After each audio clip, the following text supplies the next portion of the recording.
Olá, crianças do terceiro ano. Tudo bem com vocês? Prontos para mais uma aula do ensino religioso? Hoje nós vamos terminar esse assunto práticas celebrativas. E hoje tem muitas curiosidades, vocês vão gostar. Mas antes, vamos separar o nosso material? O caderno, o lápis grafite e a borracha. Eu aguardo.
Então agora vamos organizar o nosso caderno.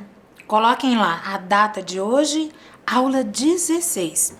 Práticas celebrativas, ensino religioso. Eu espero.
Tudo pronto?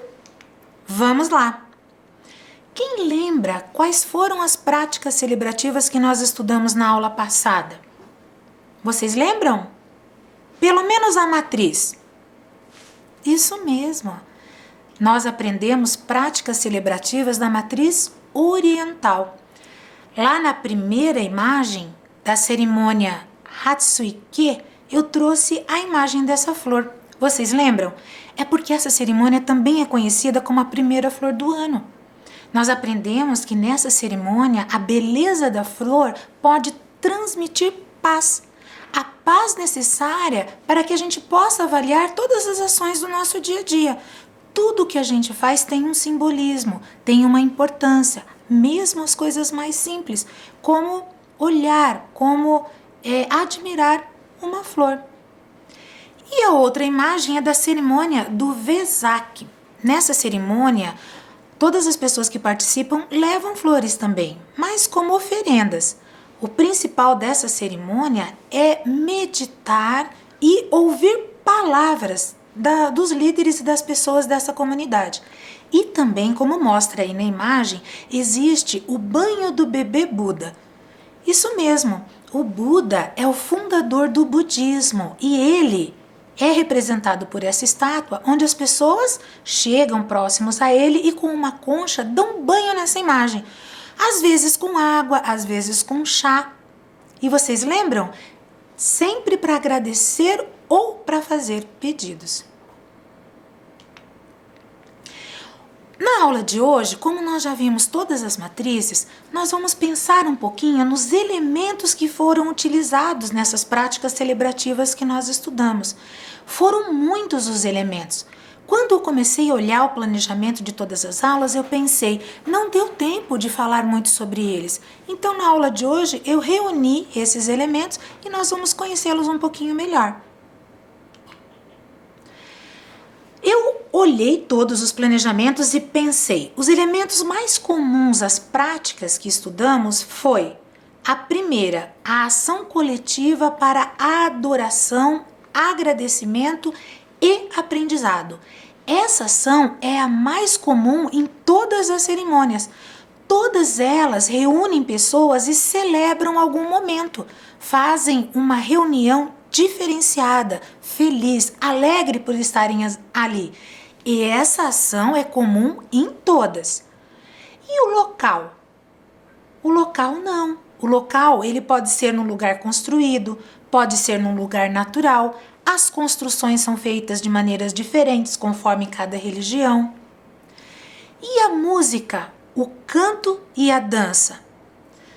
Nem sempre todas estão presentes em todas as cerimônias, mas com certeza na maioria delas. Assim como alimentos consumidos, às vezes em quantidades diferentes, com certeza com simbologias diferentes, mas também existe a presença desses alimentos. E é isso que hoje nós vamos ver com mais detalhes. Então vamos para o primeiro, o local.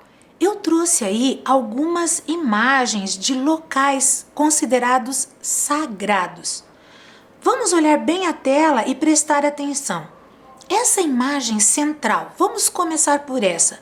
Alguém lembra? Que espaço sagrado é esse? É um templo evangélico. Ele também é conhecido como igreja.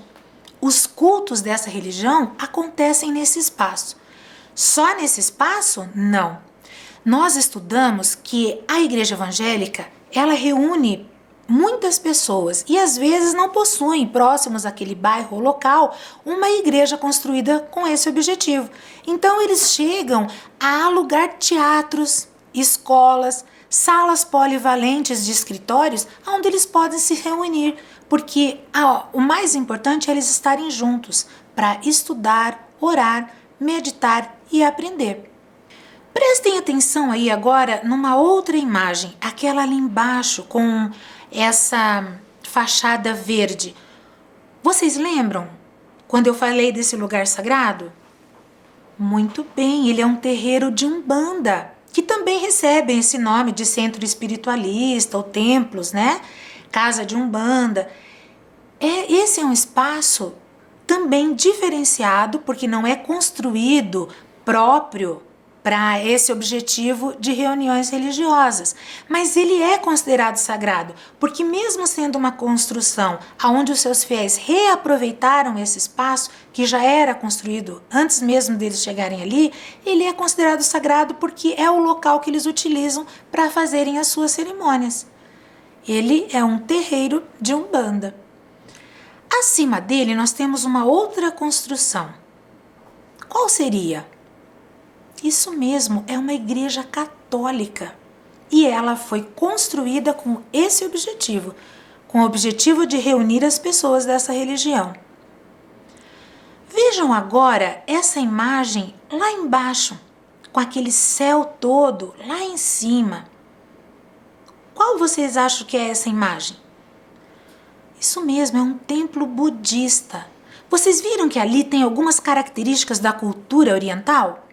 Então, esses espaços, esses 3 espaços que eu falei para vocês foram construídos e aquele espaço de Umbanda que realmente foi reaproveitado. Mas faltou uma imagem dessa tela. Qual é? Isso mesmo, é a natureza. A natureza ela está presente em todas as organizações religiosas, mas para a religião afro e para a religião indígena, ela é muito acentuada. Eles acreditam que a união da natureza com o conhecimento dos humanos fazem com que essa mistura traga muitas bênçãos, muitas aprendizagens, muitas energias positivas. E também, falando da natureza, a matriz oriental tem uma forma particular de se aproveitar da natureza para poder ter todas essas sensações positivas, mas levando a natureza para dentro do seu templo. Nós já vamos ver como. Outra coisa, outro elemento que eu trouxe para vocês é o altar. O altar é um espaço dentro desse espaço sagrado que estão presentes em quase todas as celebrações. Eles contêm objetos significativos, que são diferentes de religião para religião. Para os cristãos, por exemplo, quando eles pedem uma bênção especial, é muito comum eles se aproximarem do altar, que é esse que aparece aí na primeira imagem. É lá no altar que acontecem os casamentos, os batizados, a água benta que o padre eleva para os seus fiéis, é ali que é abençoada. Existem velas. Algumas pessoas, depois da missa, se aproximam desse altar para fazer uma oração especial. Esse local, para os católicos, é um local onde eles se sentem mais próximos a Deus. E nesse altar, olha só, na pesquisa que eu fiz, quantas coisas podem ter lá nesse espaço. Eu vou só citar algumas para vocês conhecerem, que nós já falamos anteriormente, mas que eu não falei o significado. Nesse altar tem água. É uma água que serve tanto para purificar a mão do padre, do sacerdote, como também para misturar no vinho. Tem também o cálice, que é uma taça, e é nessa taça que é colocado o vinho sagrado. Tem também flores, olha aí, mais uma religião onde a flor está presente, mas a flor não fica exatamente em cima do altar, fica nas extremidades, também com a representação da natureza, ali, né, nas celebrações que existem naquele local. Existem 2 jarrinhas, uma com água e outra com vinho. Sabe como é que é o nome delas? Galhetas.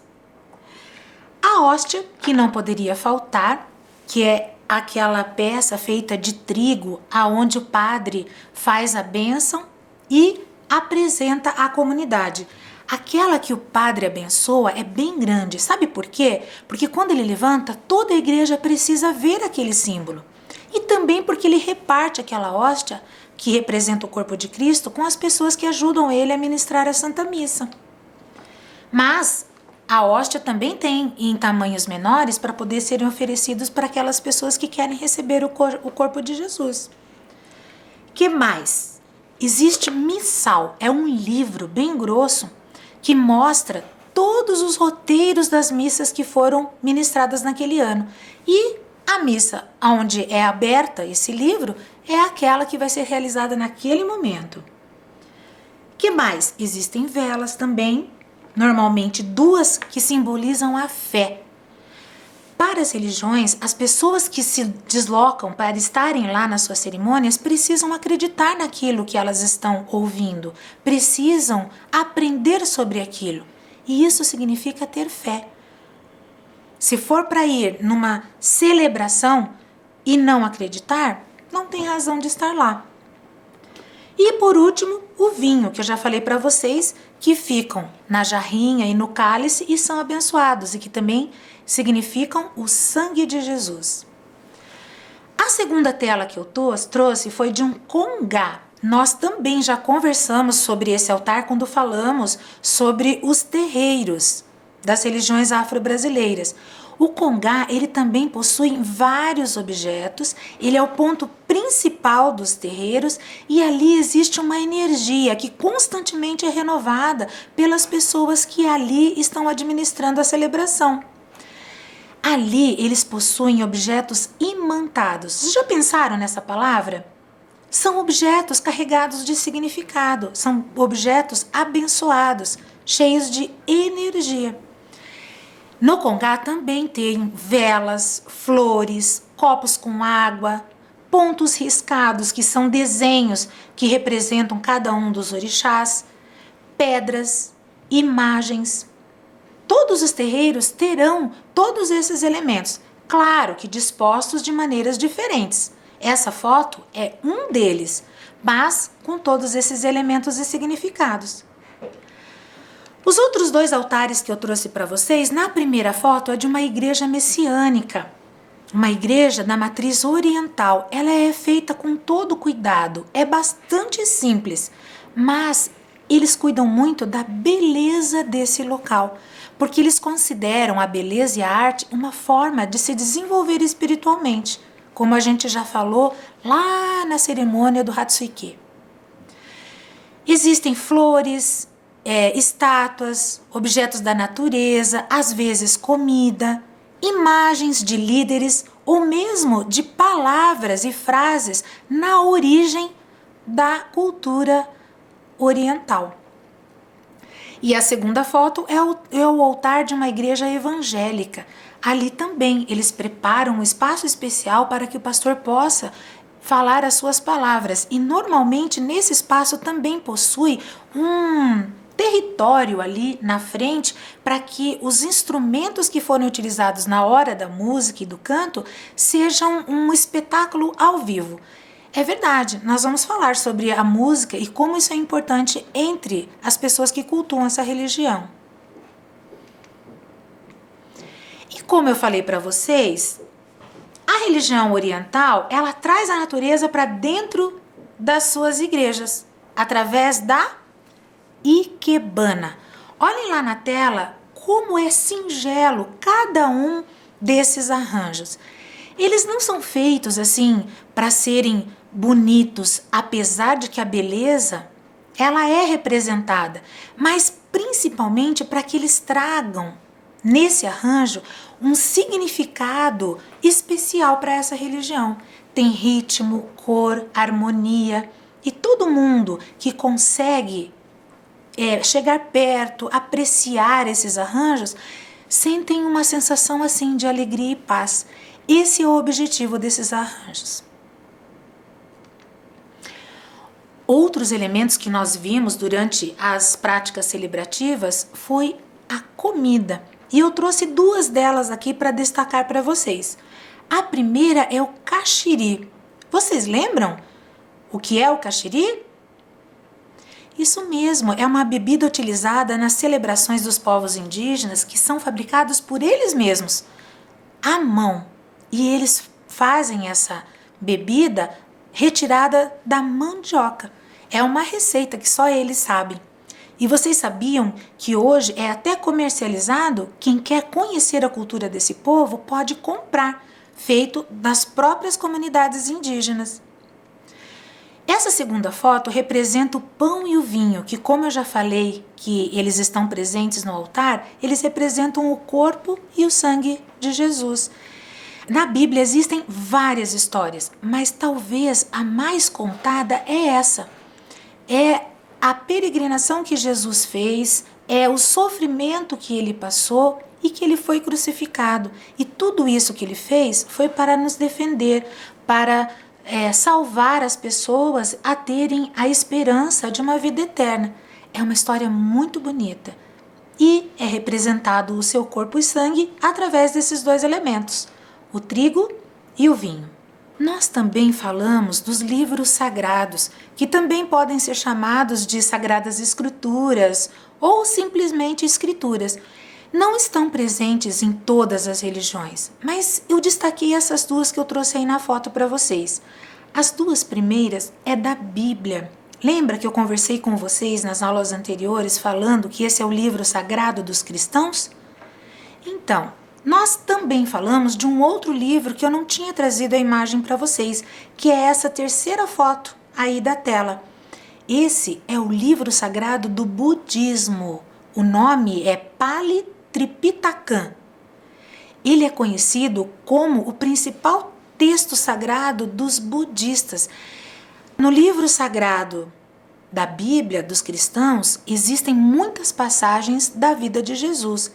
E nesse livro sagrado do budismo, existem muitas passagens da vida de Buda, o iluminado, o príncipe Siddhartha Gautama, que nós já conversamos nas aulas anteriores sobre ele. Nesse livro do budismo, existem os sermões do Buda. O que seria isso? Quando ele reunia as pessoas e conversava com todos sobre os seus ensinamentos, ele falava várias coisas que foram escritas nesses livros, para que essa cultura e esse conhecimento não se perdesse. Essa tela eu trouxe para vocês porque nós falamos muito das divindades das religiões. Então tem aí os orixás, o Siddhartha Gautama, que está sentado à base dessa árvore, e também Jesus.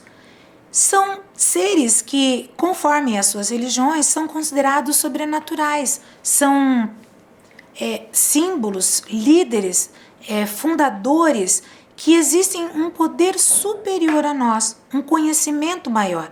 E através das imagens, muitas vezes tidas como semelhantes a nós, né, seres humanos, eles são representados dessa forma.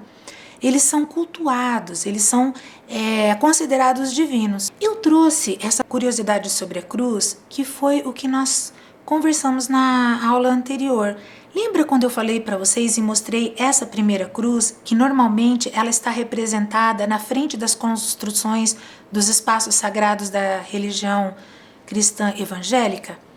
Então, o nome dessa cruz é cruz latina, é a mais simples de todas. E ela simboliza a crucificação, essa história da morte de Jesus. Mas como ela não tem nenhuma imagem presa a ela, ela não representa só a morte de Cristo, ela representa também a sua ressurreição. Uma história muito contada antes da Páscoa, né? Que Cristo morreu na cruz e de lá ele foi retirado e ressuscitou. A segunda imagem já traz a presença do corpo de Cristo. Essa imagem é um pouco mais triste porque ela lembra mais o sacrifício de Jesus. Mas apesar de ser triste, ela é muito importante, porque isso reforça os ensinamentos que essa história nos traz. Falar de morte é um pouco triste, mas nesse caso é muito necessário. Então, vamos falar de uma coisa mais alegre? Da música. A música, sim, ela traz uma sensação diferente em cada celebração religiosa. E ela está presente em quase todas as religiões do mundo. Nas igrejas, nos templos, nas celebrações indígenas, nas celebrações afro-brasileiras. Elas trazem uma forma de oração, glorificação, homenagem. Quem prestar atenção na letra das músicas cantadas, vai ver que tudo que eu estou falando estão representadas ali. É uma forma gostosa, assim, de falar com as nossas divindades, de agradecer, de pedir, de estar feliz por estar ali. Na hora que a música se faz presente nas celebrações, existem, como nas igrejas evangélicas, por exemplo, aqueles espaços que eu comentei no altar. Pessoas fiéis da própria igreja que têm essa habilidade de tocar instrumento fazem essa apresentação ao vivo, que acaba sendo uma apresentação muito divertida, muito gostosa de acompanhar. Lembra que eu apresentei o taiko? Então, essa é da igreja messiânica. Esse instrumento de percussão que eu falei para vocês, dos tambores, eles são feitos de uma maneira muito ensaiada, porque todos os tocadores precisam tocar juntos para que as batidas sejam homogêneas, sejam iguais ou ritmadas, e daí fazer esse som gostoso e satisfatório que eles produzem. E o canto? O canto normalmente acompanha a música. Eles, nas suas letras, como eu falei, trazem hinos e orações maravilhosas. Nas igrejas ucranianas, por exemplo, uma curiosidade que eu vi nas minhas pesquisas, vocês sabiam que eles celebram 2 músicas iguais, no mesmo dia, em horários diferentes, uma só na língua ucraniana e a outra na língua em português. É uma forma deles manterem viva a cultura desse povo. E nas músicas, normalmente são colocadas essas linguagens, esses outros idiomas, porque é um momento alegre da celebração. O coral, que é dessa foto que eu trouxe para vocês, também é muito importante e também traz uma diversidade de apresentações na hora do canto. É tão bonito quando as vozes diferentes se reúnem. Fica realmente um belo espetáculo, e isso também é muito ensaiado, é um ponto muito importante das celebrações. Sabe como são chamados esses momentos na matriz afro-brasileira? Pontos cantados. Eles também são muito importantes, também são cantos de louvor, só que para os orixás. E o nosso último elemento do dia é a dança. É a dança que também faz parte desse espetáculo que inclui a música, que inclui o canto. Muitas vezes, os 3 elementos juntos, a música, a dança e o canto. Muitas vezes, só a dança com a música. Mas são muito especiais nas cerimônias, nas práticas celebrativas. São muito ensaiadas e são cheias de significado. Cada religião possui um estilo próprio, um tipo, um gênero, um modo diferente de dançar. Nessa primeira imagem que vocês estão vendo aí, ele representa um momento de adoração onde as mãos são levantadas aos céus. Essa forma de celebrar é muito vista nas igrejas evangélicas. E dançam individualmente, não em grupos, mas adorando as suas divindades e sentindo o som, a música desse momento. Na segunda foto, já deu para ver, né? É do povo indígena. O povo indígena faz a dança não só para celebrar, também para agradecer, também para pedir bênçãos. Eles dançam com uma simbologia incrível em cada uma das danças. Lembra que a gente comentou que até as pinturas corporais são diferentes de dança para dança? Pois é, tudo é preparado com muito detalhe. E a terceira é a foto de uma dança, de um cerimonial lá na Índia. Olhem lá quantas dançarinas, quantas cores, quanta preparação precisa existir para que essa dança seja homogênea, bonita, igual. Imagine a preparação para tudo isso. São realmente pessoas que também se dedicam a essa arte, assim como os músicos aos seus instrumentos, as dançarinas às suas danças. Viram quanta coisa nós trouxemos hoje? Quantos elementos que a professora comentou nas aulas anteriores e que a gente nem sabia que eram tão poderosos e tão significativos assim? Pois é, então vamos para a nossa atividade de hoje. A nossa atividade de hoje vai ser um registro. Lembra que lá na primeira aula de práticas celebrativas nós registramos sobre a matriz ocidental, a qual a gente estudou? Então agora nós vamos registrar sobre as outras matrizes para que o nosso caderno fique bem completo. Copie em seu caderno o significado das práticas celebrativas que conhecemos. Como nós já copiamos da ocidental, nós vamos copiar agora da matriz afro-brasileira, das celebrações indígenas e da matriz oriental. Olha lá como vai ficar. A gira acontece nos terreiros de Umbanda. As celebrações indígenas comemoram sua relação com a natureza e as celebrações orientais buscam a elevação espiritual das pessoas. Assim o nosso caderno vai ficar bem completo. Eu aguardo. Olha o capricho nessa letra, hein?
terminar nossa aula, vamos só fazer uma revisão sobre tudo o que aprendemos.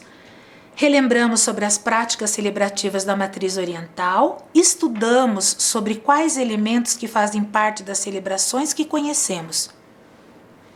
E lembre-se, crianças, sempre prestem atenção em todas as dicas que as professoras trazem no final das nossas aulas, porque nós estamos num momento muito importante. Um dia tudo isso vai acabar e essa pandemia vai terminar e nós estaremos juntos. Mas até que isso aconteça, não toquem o rosto de vocês com as mãos sujas, lavem as mãos frequentemente, não saiam de casa. Mas se precisar sair, vocês já sabem, usem a máscara. Até a próxima!